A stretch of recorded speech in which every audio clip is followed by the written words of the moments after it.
"You're nothing but dead weight in this house," my son-in-law Derek said to my face on Christmas Eve, while I was standing in their kitchen cooking a holiday dinner for 12 people. My daughter Sandra stood right beside him and said nothing. Not one word. That night, I packed my bag, walked out into the cold Arizona air, and started making phone calls. I canceled the $34,000 European tour I'd booked for their anniversary. I froze their access to my accounts. And then I did something they never imagined. I was capable of doing something that changed every single calculation they'd been quietly making about my future. But that was only the beginning. Before we continue, please subscribe to the channel and let us know where you're watching from in the comments below. The rosemary chicken had been in the oven for 40 minutes when it started. I'd arrived at Sandra and Derek's house in Flagstaff 2 days before Christmas. Suitcase in the trunk of my old Buick, arms loaded with grocery bags because Sandra had mentioned almost as an afterthought in a text message that she hadn't had time to shop. So I'd stopped at the grocery store on the way in. Prime rib for the main course. Ingredients for my late wife Carol's green bean casserole. 3 kinds of pie. Eggnog from scratch, because Derek's mother always complained about the store-bought kind. I'd spent 4 hours in that store. I spent $340. Nobody offered to help carry the bags inside. I didn't say anything about that. I never said anything. That was my way. The way I'd trained myself to operate over the 6 years since Carol passed. The years I'd spent making myself useful, making myself small enough to fit into the corners of my daughter's life without taking up too much space. I was unpacking the last of the groceries when Sandra appeared in the kitchen doorway, phone in hand, barely glancing up. "Oh, you got cream cheese?" I needed the regular kind, not the low-fat. "I can go back," I said. "Never mind. It's fine." She disappeared again. Their house was a 4-bedroom colonial on the east side of Flagstaff, a house I'd helped them purchase 7 years ago when Derek's construction business was still finding its footing. $60,000 as a down payment gift. Not a loan. A gift. Given freely, wrapped in the belief that helping your children stand up was the most natural thing a father could do. Carol and I had talked about it for weeks before signing the check. She'd cried a little when we did. "Happy tears," she said. Watching Sandra's face light up when she got the keys was worth every penny. Carol had been right about a lot of things. She hadn't lived long enough to see how this particular investment turned out. I started the rosemary chicken around 2 in the afternoon. Derek's parents were coming at 6. Sandra's college friend Patrice and her husband were coming. My neighbor from back home in Tucson, Bill, had driven up just to spend the holiday with me since his own kids lived out of state. 12 people total. I'd offered to cook. Sandra had accepted without hesitation. I was elbow deep in bread stuffing when Derek came into the kitchen. He was 41 years old, broad-shouldered, with the particular confidence of a man who'd never been told no by anyone he respected. He poured himself a glass of whiskey from the bottle I'd brought, not his bottle, mine, from the bag of gifts I'd unloaded from my car, and leaned against the counter watching me work. "You know," he said, swirling the glass, "Sandra and I were talking last night." "About what?" I kept chopping. "About the living situation. About how this arrangement has been going." The arrangement he was referring to was the fact that for the past 8 months, since a pipe had burst in my Tucson condo and the repairs had taken far longer than expected, I'd been staying in their guest room. I'd offered to pay rent. Derek had waived it off the first week. By the second month, he'd stopped waiving it off and started accepting the $800. I slipped in an envelope on the first of every month. By month 5, he'd started making comments about groceries I'd eaten and utilities I'd run up. I started buying my own groceries and keeping them on a separate shelf in the refrigerator he and I had both gone in on that I had mostly gone in on when they'd moved in. "I appreciate you letting me stay while the condo was being repaired," I said carefully. The contractor said 2 more weeks. "That's not really the issue." Derek set down his glass. "The issue is that even when you're not staying here, you're always around. Every holiday, every weekend, Sandra feels like she can't have her own life because you're always inserting yourself." I stopped chopping. "I insert myself," I said, "by cooking Christmas dinner. You insert yourself by showing up without being asked, by making everything about you, by acting like your presence here is some kind of gift we should be grateful for." He crossed his arms. "Honestly, Frank, you're dead weight in this family. You're a charity case we've been carrying for years, and Sandra and I are tired of it." The kitchen went quiet. The oven hummed. Somewhere in the house, I could hear the television playing in the living room, one of the grandkids watching cartoons. Sandra appeared in the doorway. She must have heard. She stood there for a long moment, looking at the floor, and then she said, "Derek's right, Dad. We just need some space." That was it. That was all she said. No pushback. No, that's a little harsh. Just Derek's right, Dad. I was 67 years old. I'd worked for 31 years as a structural engineer. I'd raised Sandra alone after her mother was diagnosed with cancer when Sandra was 14, working overtime and still making it to every school play, every parent-teacher conference, every Saturday morning soccer game in the rain. I'd paid for her college. I'd paid for her wedding $41,000. Not that anyone had ever said thank you in a way that felt like they meant it. I'd given them a down payment on this house, the house I was apparently dead weight in. I wiped my hands on the dish towel. "The chicken needs another 25 minutes, I said. "There's stuffing in the bowl. The pie crusts are in the refrigerator." I walked past Sandra without another word. I climbed the stairs to the guest room, the room with the broken blinds I'd offered to fix 3 times and Derek had always said he'd get to, and I pulled my suitcase out from under the bed. I packed methodically. Clothes, toiletries, the photograph of Carol that lived on the nightstand wherever I slept, the folder of documents I kept in the inside pocket of my travel bag. I zipped the suitcase and sat on the edge of the bed for a moment, looking at the wall. There was a crayon, drawing taped to it. My granddaughter, Emma, 6 years old, had made it for me last summer. She'd labeled it in her uncertain, oversized printing, "Grandpa's Room." She'd drawn me with a big smile and a fishing rod. I unpinned the drawing carefully and tucked it between 2 shirts in the suitcase. Downstairs, I could hear Derek's voice, low and even, explaining something to Sandra. I didn't hear her respond. I carried my suitcase down the stairs and through the living room. Emma looked up from her cartoon. "Grandpa, are you going somewhere?" "I'm going to spend Christmas somewhere a little different this year, sweetheart." She looked confused but not alarmed, the way 6-year-olds look when adults say things that don't quite fit their understanding of the world. "Will you come back?" "Of course I will." I kissed the top of her head. "Merry Christmas, Emma." Sandra was in the kitchen. She didn't come out when she heard me in the hallway. Derek was nowhere visible. I set my house key I'd had 1 cut when I arrived in August, for convenience on the side table by the front door. I picked up my suitcase and walked out into the cold Arizona evening. The temperature had dropped to 28 degrees. My breath came out in slow, visible clouds. My Buick sat in the driveway, frost just beginning to form on the windshield.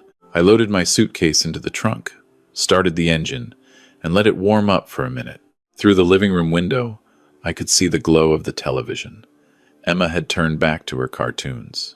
I put the car in reverse and backed out of the driveway. The Ponderosa Inn was 3 miles from Sandra's house, a clean, unpretentious motel with a pine log facade and a small lobby that smelled like cedar and old carpet. The night clerk, a young man who couldn't have been more than 22, looked up with mild surprise at a 67-year-old man arriving with a suitcase on Christmas Eve. "Single room," I said. "A few nights, probably." "Yes, sir. Room 8 is our quietest. End of the building." The room was small but honest. A double bed with a green comforter, a desk with a lamp that actually worked, a heater that came on with a satisfying click. I unpacked only what I needed, hung Carol's photograph on the hook beside the closet, and sat down at the desk with my phone. I didn't feel grief. I didn't feel rage. What I felt was something cooler and more deliberate, the particular clarity that arrives when you've been telling yourself a story for a long time and suddenly the story runs out. I opened the airline app first. The booking was still there, right at the top of my recent reservations. King Whitmore Party, 7 nights, Rome and Paris, departing March 15th. Business class, round trip. I'd booked it in October as an anniversary gift. $34,200 on my platinum card. Sandra had cried when I showed her the itinerary. "Happy tears," she'd said. Carol's phrase in her daughter's mouth, and I had been too foolish or too hopeful to notice the difference. I pressed cancel. The screen asked me to confirm. I confirmed. The hotel reservations came next. 3 nights in Rome, 2 in Paris, 1 in London. For the layover, I'd upgraded to a full day because Sandra had mentioned once, years ago, that she'd always wanted to see the British Museum. Cancelled. Cancelled. Cancelled. My phone began to buzz almost immediately. Sandra's name on the screen. I watched it ring and did not answer. I scrolled to Bill's name instead. Bill Garrett had been my closest friend for 22 years, since we'd worked together on a commercial project in Phoenix and discovered we both had the same opinion about fly fishing, and a similar contempt for people who didn't say what they meant. He'd driven up from Tucson specifically to spend Christmas with me at Sandra's place, arriving that afternoon while I was still at the grocery store. He answered on the second ring. "Frank, where are you? I'm sitting here with a glass of wine that's technically yours. Sandra says you left. I'm at a motel, the Ponderosa Inn, 3 miles from the house." A pause. "What happened?" I told him. I kept my voice flat, and even because the moment I let any feeling into it, I knew I'd lose the thread. Bill listened without interrupting, which was one of the things I valued most about him. When I finished, he was quiet for a moment. Derek actually said dead weight to my face. In my daughter's kitchen while I was cooking Christmas dinner for 12 people. And Sandra said nothing. She said he was right, and they needed space. Another pause, longer this time. "I'm coming to the motel. You don't have to." "I know I don't have to, Frank. I'll be there in 15 minutes. You ate anything?" "Of course you haven't.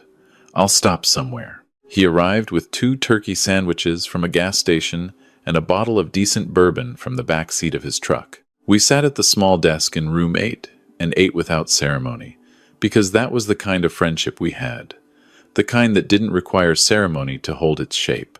"You know what I never told you?" Bill said after a while. "Last 4th of July, when you cooked out at Sandra's. Derek made a comment when you went inside to get more ice. Said something about how you were always hovering." Sandra laughed. I looked at him. "You never said anything. What was I going to say? That your daughter and her husband were making fun of you at your own cookout?" He shook his head. "I didn't know how, but I should have found a way." I looked out the window at the motel parking lot.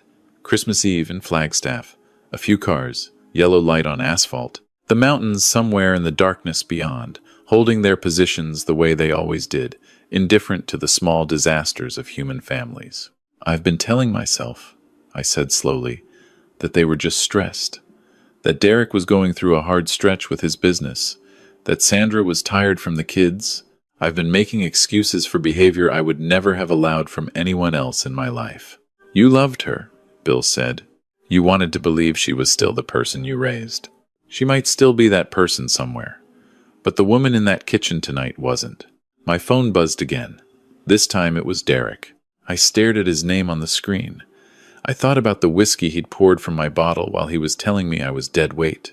I thought about the $60,000 I'd handed over without hesitation 7 years ago, believing in his future, the way fathers believe in the futures of the people their children choose. I answered, "Frank." His voice was different than it had been in the kitchen, measured, strategic. "I think we need to talk about what happened tonight. I may have expressed myself poorly. You expressed yourself clearly enough. I was frustrated. Sandra and I have been under a lot of pressure. The business had a rough quarter and, Derek." I kept my voice very calm. "I'm not calling you back because I'm upset. I want you to know that what happened tonight was simply the last item in a list I've been keeping for quite a while. I'm not angry. I've just made some decisions." A pause. "What kind of decisions?" "I canceled the European trip this evening. The flights, the hotels, all of it. You'll be receiving confirmation emails." Silence. Then, "You can't just... The credit cards you and Sandra have been authorized on will be inaccessible as of tomorrow morning when the bank opens. That's a courtesy call, so neither of you is embarrassed at a register. Merry Christmas, Derek." I ended the call. Bill raised his bourbon glass. "To clarity," he said. I raised mine. "To clarity." The bank opened at 9 on the 26th. Closed on Christmas Day. I was there at 9:05, suitcase still in the motel room, wearing my good wool coat because this also called for a certain presentation of self. The branch manager, A composed woman named Miss Patricia Holloway, with a careful, professional manner, saw me almost immediately when I explained the nature of my visit. "I want to remove all authorized users from my accounts," I told her. "My daughter Sandra Whitmore and her husband Derek Whitmore. Both cards, both checking account access." She glanced at her screen, then back at me. "Mr. Holt, that's certainly within your rights. I do want to make sure you're aware that this will affect any pending transactions." "I'm aware.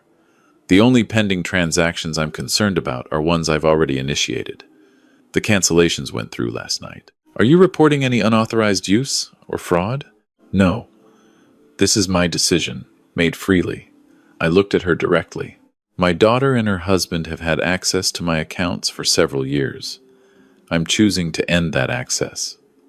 People are allowed to change their minds, Miss Holloway." She nodded, a small, careful nod that carried something I recognized as quiet respect. "They are indeed. Let me pull up the forms." The paperwork took 40 minutes. I signed each document with the same deliberate attention I'd given to engineering blueprints for 31 years, checking every line, making sure every detail was accurate. There is something satisfying about the physical act of signing documents that mean what they say. Walking back to my car in the December cold, I felt the particular freedom of a man who has stopped pretending. My phone rang before I'd even started the engine. Sandra's name again. This time I answered. "Daddy." Her voice was different than it had been on Christmas Eve. Something in it that I recognized as the voice she used when she wanted something softer, more careful. "I've been trying to reach you. Where are you staying?" "A motel." "You don't have to do that. The guest room is—" "Sandra, I didn't leave because I had nowhere else to go. I left because I was asked to." Derek didn't mean it the way it sounded. He's been so stressed about the business, and I think you watched him say it. You told me he was right. A beat of silence. I was taken off guard. I didn't know what to say. You knew what to say. You chose not to say it. I wasn't cruel about it. I wasn't raising my voice. I was simply describing what had happened, the way I would describe a load calculation to a client. These are the facts. This is what the structure will bear. I've removed your access to my accounts, Sandra. The cards won't work. Dad. The softness was gone now. We have a mortgage payment coming up. Derek's business account is overdrawn right now, and we've been counting on my money, on your help. That's different. Is it? The parking lot of the bank was emptying slowly around me, post-holiday errands being run by people with ordinary troubles.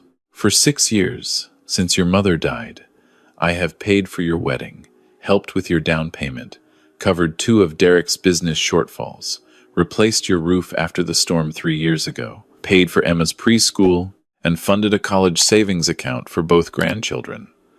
I have paid your mortgage 4 times when Derek's business had a rough quarter. I have paid for 2 family vacations. I drove here 2 days ago with $340 of groceries to cook dinner for your guests. I paused. How much of that was help, and how much of it was dead weight carrying you? The silence on her end was the loudest thing I'd heard in years. That's not fair, she finally said. Sandra, I started the car. I love you. I will always love you. But I'm done being a resource. I'm going to go live my life now. I'd suggest you both find a way to start living yours within your actual means. I ended the call. I sat in the bank parking lot for a minute with the engine running, watching my breath fog the windshield. Then I drove to a diner on Route 66 that Bill had mentioned a good breakfast spot, he'd said. That was actually what it claimed to be, and I ordered eggs and toast and black coffee, and I ate slowly, reading a newspaper someone had left on the next table. And for the first time in more years than I could accurately count, I did not feel the low-grade anxiety of waiting for someone else's crisis to arrive. The law office of Patterson & Cross occupied the ground floor of a converted Victorian on LaRue Street, the kind of building that announces its seriousness through architecture alone. I had called from the diner and spoken to the receptionist, explaining that I needed to revise a will, and that I understood it was the day after Christmas. And yes, I understood Mr. Patterson might be unavailable, but was there any chance? Mr. Patterson was available. He'd been working the 26th for 20 years, he told me when I arrived. because people made decisions over the holidays that they needed acted on before the new year. He was a lean man in his late 50s with wire-rimmed glasses and the particular patience of someone who had heard every possible version of family disappointment. His office had the same quality of serious, honest purpose as Miss Holloway's bank forms a place where what you signed actually meant something. "I want to restructure my estate entirely," I told him, settling into the chair across from his desk. "My current will leaves the majority of my assets to my daughter and her husband. I want to change that." He opened a legal pad. "What are you considering instead?" "I've been thinking about this since last night," I said. "I want to establish two separate things. First, a direct trust for my two grandchildren, Emma, 6, and Thomas, 4. College funds, health care, whatever they need through age 25. Protected, in their names, inaccessible to their parents." Patterson noted this. "And the remainder of the estate?" "I spent 31 years building structures. I built bridges, office buildings, a hospital in Phoenix that's been standing for 18 years. I want whatever I leave behind to do something that stands." I had thought about this through the long first night at the Ponderosa Inn, lying in the dark with Carol's photograph on the wall beside me, thinking about what she would have said, what she would have wanted done. "There's a veterans housing program in Tucson, Casa del Veterano. They provide transitional housing for veterans over 60 who've lost family connections. I want to fund a wing. Whatever that costs, that's the donation." Patterson was quiet for a moment. "That's a substantial redirection." My daughter told me Christmas Eve, through her silence if not her words, that she thinks I'm dead weight. I'd like to leave behind something that proves the opposite. We worked through the specifics for 90 minutes. Patterson was thorough and unhurried. He asked the right questions without editorializing, which I appreciated. When the documents were drafted, and I had read every page, the way I'd read every blueprint, I signed my name 7 times in the places he indicated. The trust for Emma and Thomas was ironclad. No parental access until the children reached majority. College disbursements would go directly to institutions, not through Sandra or Derek. The veterans' housing donation was specified and documented. What remained for Sandra was a single sentence, a bequest of Carol's jewelry, the pieces she'd grown up seeing her mother wear. As Patterson collected the signed pages, he looked at me over his glasses. "Mr. Holt, in 30 years of estate law, I've seen a lot of people come in after the holidays. Most of them are angry and want to punish someone. You're the first person I can recall who seemed genuinely at peace with what they were doing." "I'm not punishing Sandra," I said. "I'm stopping enabling her. Those aren't the same thing." He nodded slowly. "No," he said, "they're not." The afternoon light was long and golden as I walked back to my car. Flagstaff in late December, the mountains clear in the cold air, the sky that particular shade of blue that only happens at altitude. I stood by the Buick for a moment, not in any hurry to be anywhere, which was itself a new feeling. My phone buzzed. A text from Sandra. "Derek says we should talk about the practical realities. He wants to meet for coffee." I read it twice. Then I put the phone in my coat pocket and drove back to the Ponderosa Inn. Bill was waiting outside my room when I arrived. 2 cups of coffee from somewhere, steam rising in the cold air. He handed me one without preamble. "She texted me too," he said. "Derek wants to meet." I got the same invitation.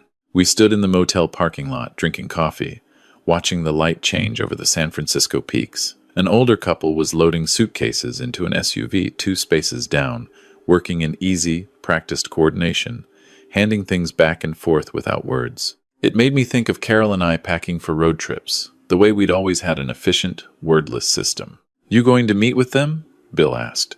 "If they want to discuss it, sure, but I'm not going to change anything. They'll make promises." "Probably. You believe them?" I considered this honestly, not cynically, not bitterly, but with the same clear-eyed assessment I gave to any structure I'd ever been asked to evaluate. What is this actually made of? What will it actually hold? "I believe Sandra might mean a promise when she makes it," I said. "I don't believe Derek means anything except getting back what he's lost. And I believe that even if Sandra means it, the pattern is what it is." You don't accidentally spend 6 years treating your father like a financial instrument. That takes sustained effort, even unconscious effort. I took a sip of coffee. The grandchildren are protected. The rest is decided. What happens between Sandra and me going forward is up to her. Bill nodded. We stood in comfortable silence. You know what I'd like to do next week? I said. What? Go fishing. That stretch of the Verde River we talked about last summer and never got to. He smiled. I've still got both rods in the truck. Of course you do. We met Sandra and Derek the next morning at a coffee shop on Humphrey Street. Bill came with me. I hadn't asked him to. He'd simply appeared at the door of room 8 at 8:45 when he knew I was leaving at 9, and I understood he was coming without either of us saying so. Sandra arrived first, alone, which surprised me. She looked like she hadn't slept well. Derek came in 2 minutes behind her, jaw set, wearing the particular expression of a man who has decided in advance that he is the wronged party in any given room. We sat. A young woman with a coffee tray took our orders. I ordered a cappuccino, a small luxury I'd often skipped when I was at Sandra's house because Derek had made a comment once about specialty coffees being a waste of money, and I had silently adjusted myself to match his preferences because that was what I did. Not anymore. Derek opened. He had clearly prepared remarks, which was somehow both understandable and sad. Frank, I think what happened on Christmas Eve got out of hand. Emotions were high. I want to be honest, I shouldn't have used those specific words. That was wrong. It was, I agreed. And I'd like to move past it. But I also think we need to be realistic about the financial situation. The mortgage, the accounts, that kind of disruption creates serious problems for us practically. And, Derek, I set down my cup. I'm not going to restore your access to my accounts.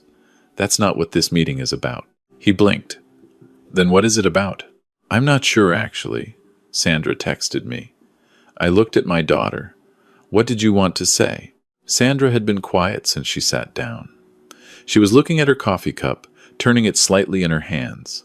There was something in her face that was harder to read than Derek's practiced negotiation. Something more real, and, because of that, more painful. I wanted to say I was sorry, she said quietly. Not because of the money. Because of what I didn't say. I know you were there, I said. I know you know. She looked up. I've been thinking about it for 2 days, about why I didn't say anything. And I think the answer is that it had gotten so normal. Derek saying things like that about you, me, not objecting. It had become so normal that in the moment I didn't even register how bad it was. She paused. That's not an excuse. I'm not offering it as an excuse. I wanted you to understand what happened. Derek made a slight movement, a small shift of weight in his chair, the subtle impatience of someone who thinks the conversation is drifting off point. I noticed it. I think Sandra noticed it too. The will is changed, I said, watching Sandra. The accounts are closed. That's permanent. But what I've set up protects Emma and Thomas directly. In their names, no one can touch it. They'll be fine. I folded my hands on the table. What I'm willing to do is maintain a relationship with my daughter and my grandchildren. What that looks like is going to depend on what you want it to look like, Sandra. Not Derek. You, Derek's expression sharpened. I'm her husband. You are, I said pleasantly.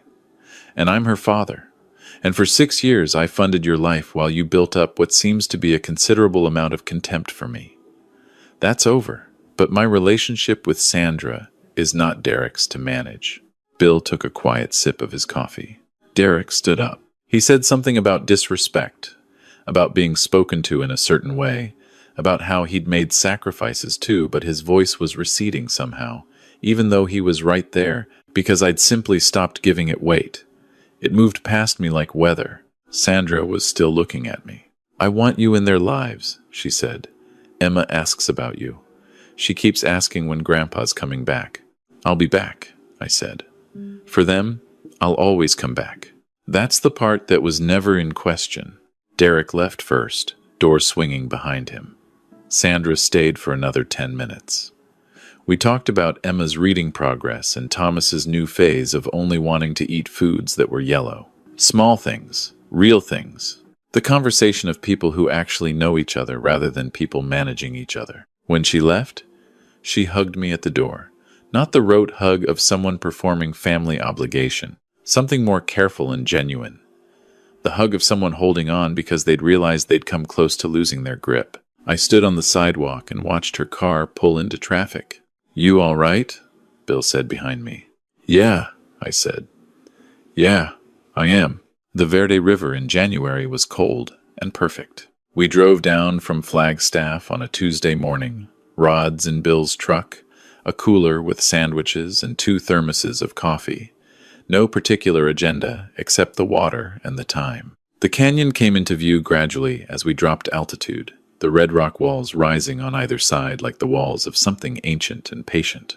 We fished from 8 in the morning until 3 in the afternoon, moving slowly along the bank, talking occasionally, mostly quiet. The trout weren't interested in us that day, which suited me fine. The point was never really the trout.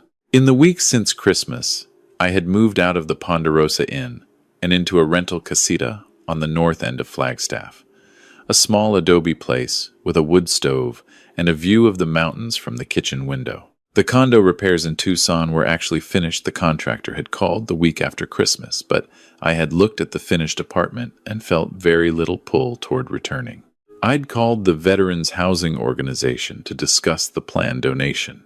The program director, a compact woman named Commander Elaine Ruiz, who had served 2 tours in the Navy before turning her attention to veterans experiencing isolation in old age, had cried a little on the phone, which I hadn't expected, and which had stayed with me. "We have 12 men right now on a waiting list," she told me. 12 men over 60 who have served this country and have nowhere to go because their families aren't there anymore. For one reason or another, your donation would let us build the capacity for 20 more. I'd thought about that for days afterward. 20 men who needed somewhere to belong. It seemed like the right kind of structure to leave behind. Solid, load-bearing, built to last. I had also, quietly, enrolled in a photography class at the community center. I had wanted to learn photography for years, and I'd kept putting it off because there was always something more urgent, always some family need that had a stronger claim on my Tuesday evenings. The class met Tuesday nights. The instructor was a young woman named Rosa, who was patient and genuinely encouraging with the older students. I was not especially talented. That turned out not to matter in the slightest. On the river, I was watching the current push around a flat gray rock when Bill said, "You ever think about going back? To Tucson? I mean, settling back in?" "Sometimes," I said. "But I think I want to spend some time somewhere. I haven't made decisions out of habit yet. Somewhere you can make new ones." Something like that. I shifted my rod, watching the line drift. There's that trip I'd been meaning to take for 15 years. Carol and I always said we'd go to Alaska before we got too old. There's not a version of too old I'm willing to accept yet. Bill laughed. Alaska. In a retirement home or on a boat? A boat, obviously. Obviously. He reeled in slightly, adjusting his position on the bank. Carol would have liked this version of you. I let that sit for a moment. I think she'd have gotten here faster, I said. She was always better at knowing what she was worth. The river moved past us, indifferent and clean, carrying the cold off the mountains. A hawk traced a long circle overhead. The canyon walls glowed copper and rust in the low January light. That evening, back at the casita, I sat on the small porch with a glass of red wine and the travel brochure I'd picked up at a bookstore on the way home. A thick, serious catalog of Alaska cruise routes, glaciers and ports, and the particular light of northern latitudes. I'd folded the corner of one page earlier in the week, a route through the Inside Passage, departing from Seattle in June. There was no reason not to go. There was no emergency waiting for my attention, no crisis for me to absorb and fund and smooth over. My grandchildren were provided for. My affairs were in order. My daughter knew where to find me, and she had been finding me in small ways. A text about something Emma said, a photo of Thomas in a yellow hat that matched what I'd described, and I was receiving those small contacts with neither excess enthusiasm nor residual anger, just acceptance. The plain ongoing fact of family, which is imperfect and complicated, and sometimes cruel and sometimes beautiful, and which goes on regardless. I was 67 years old. I had spent 6 years making myself useful and small, and financially indispensable to people who had eventually confused my generosity for weakness and my love for obligation. I had spent those 6 years waiting for the gratitude to come, adjusting myself to fit into the corners, and the gratitude had never come, and the corner had gotten smaller and smaller, until a man in my daughter's kitchen poured my whiskey into his glass and called me dead weight. So I had left, and I had stopped, and I had decided. The mountains held their positions in the dark beyond the porch railing, permanent and entirely unbothered by the small upheavals of human families. I opened the brochure to the page I'd marked. June in Alaska, the inside passage. Glaciers moving imperceptibly, the way all the best things move slowly, massively, driven by forces that don't require anyone's permission to do their work. I turned the page. I started reading. If this story moved you, please like this video and subscribe to the channel. Leave a comment below and let us know where you're watching from. To hear the next story, click on the box to your left. Thank you for watching.